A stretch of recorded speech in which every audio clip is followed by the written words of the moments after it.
Welcome people. In this video we are going to study Chief Seattle's speech. A chapter or rather a speech which most of you find difficult, but it's not difficult. Now let's start. There is a city named Seattle in the state of Washington. The people there are called Red Indians. They are divided into number of tribes. So उसमें से एक tribe का नाम है Suquamish tribe, and the leader of Suquamish tribe is called as Chief Seattle.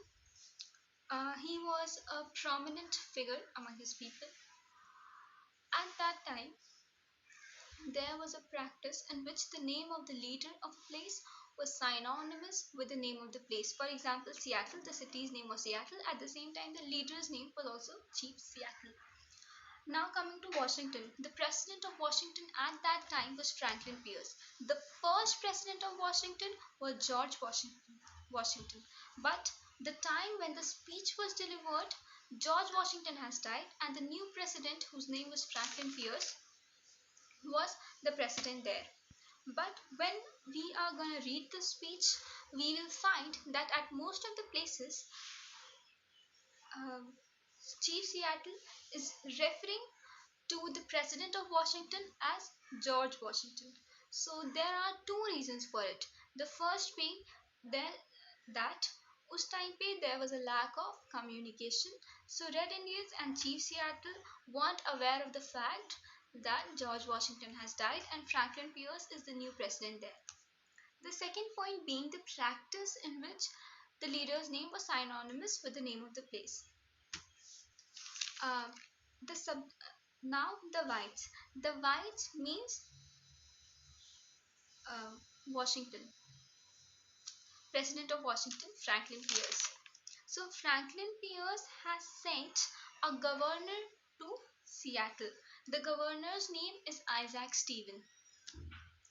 Franklin Pierce has put up an offer, rather a treaty, in which it's written that they are wishing to buy Chief Seattle's land, but at the same time they will allow them to live on their land. So this is a sweet bitter plea. Let's start. Yonder sky that has wept tears of compassion upon my people. Yonder here refers to that. It is symbolic of something which is very far away from us. So in the very first line, Seattle says that far away sky which has wept tears of compassion. Tears of compassion here refers to showers of blessing. Showers of blessing, showers of care, love, affection in the form of rain. Here Chief Seattle is saying that the faraway sky has showered blessings upon my people in form of rain since untold centuries, and this fact to us appeared changeless and eternal. But now it may change. Yonder sky that has wept tears of compassion upon my people since centuries untold, and which to us appear changeless and eternal, may change. Today is fair, tomorrow it may be overcast with cloud.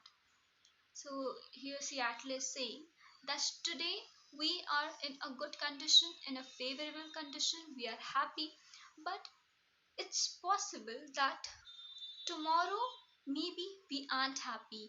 We aren't in favorable conditions. We aren't safe. My words are like the stars that never change.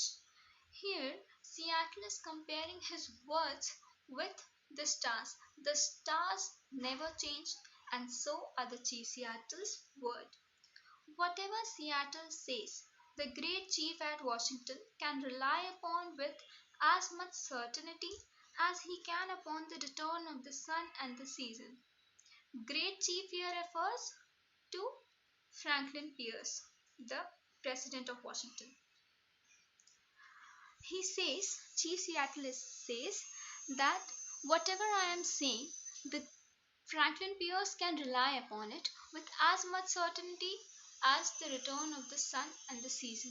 The sun and the season always return no matter what. So at this point also, Chief Seattle is comparing his words with the return of the sun and the season. The White Chief says that Big Chief at Washington sends us greetings of friendship and goodwill. White Chief here refers to Isaac Stephen. Big Chief over here refers to Franklin Pierce.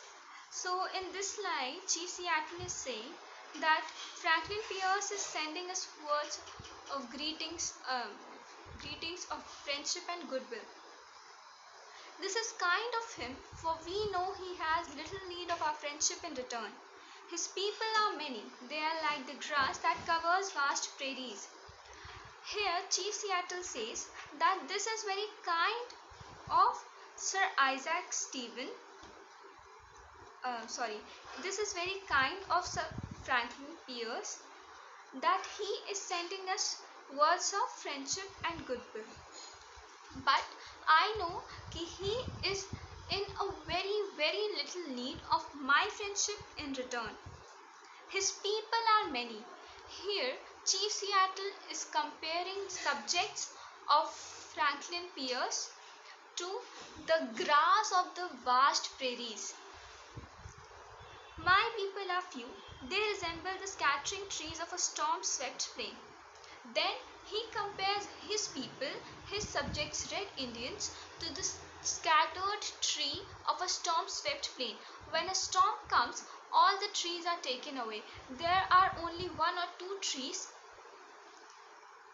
on that plain. So here he is comparing his people to the number of those trees. The great and I presume good White Chief sends us word that he wishes to buy our land but is willing to allow us enough to live comfortably. White Chief here refers to Franklin Pierce. In this line, Chief Seattle is saying that I assume the White Chief is good and he has sent us word that he wishes to buy our land, but simultaneously he is willing to allow us to live comfortably on that land. This indeed appears just, even generous, for the red man no longer has right that he need respect. So in this line, Chief Seattle is saying that the offer, the treaty is just. Just over here refers to justified. The treaty appears to be justified as red man is no longer in need of respect. Red man doesn't need respect anymore. At the same time, the offer is wise as we are no longer in need of a large area, a large country, an extensive country to live upon. In this line, Chief Seattle is saying कि जो treaty है वो एक justified treaty है because अब red man is no longer in need of respect. At the same time, it's a wise treaty as we are no longer in need of an extensive country. There was a time when our people covered the land as the waves of a wind-ruffled sea covers its shell-packed floors. Again, Chief Seattle is comparing his Red Indians to the waves of a wind-ruffled sea that covers its shell-paved floors. Simile is being used here. But that time long since passed away with the greatness of tribes that are now but a mournful memory.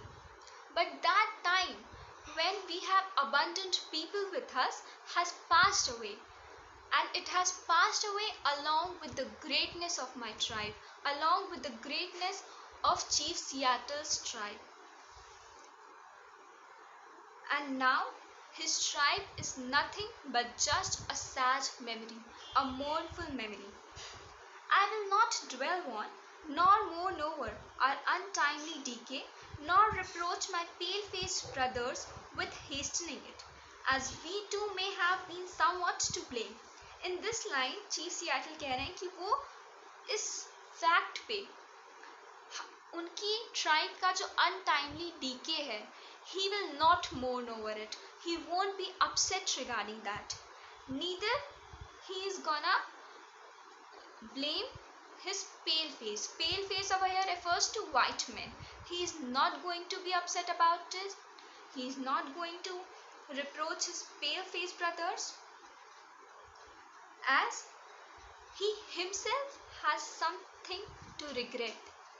In this line, Chief Seattle is saying that he won't mourn over his untimely decay, neither he is gonna blame his pale-faced brothers, as there is something that he and his tribe has done wrong, due to which his uh, his subjects, Red Indians, have decreased.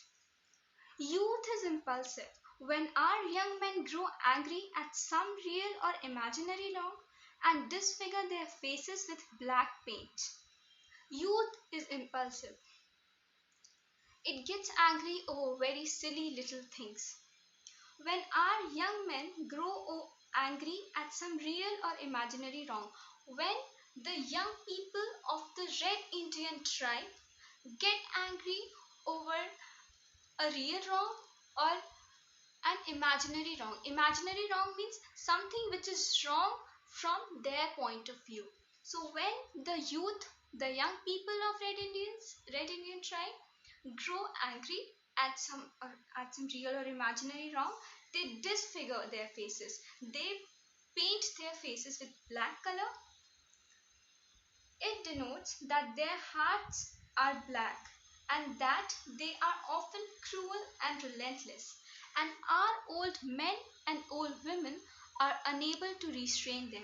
So here Chief Seattle is saying that when the youth of Red Indians grow angry over some real or imaginary wrong, they disfigure their faces, they paint their faces with black color, and this denotes that their heart is also black.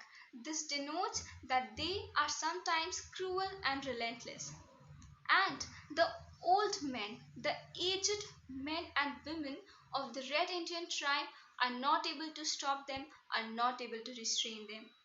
Thus it has ever been, and ये चीज हमेशा से होती आई है.